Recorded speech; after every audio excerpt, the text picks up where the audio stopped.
Halos 4 na taon ng love team sina Isabel Ortega at Miguel Tan Felix, ang mga minamahal na kapuso stars, na walang official label, kaya nagtataka ang lahat sa kanilang tunay na katayuan sa relasyon.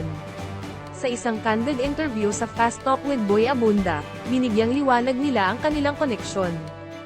Hindi sila nagmamadali na maglagay ng label sa kanilang relasyon. Gayunpaman, inihayag nila na sila ay eksklusibong nakikipag-date. Miguel expressed, "Personally, hindi ko pinipilit na magperso ng ibang babae."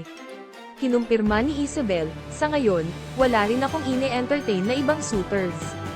Naging emosyonal si Isabel nang tanungin kung genuine ba siyang masaya sa sitwasyon nila ngayon. Ibinahagi niya kung paanong ang pagtitiis at palagi ang pagsuporta ni Miguel ay nangangahulugan ng mundo sa kanya.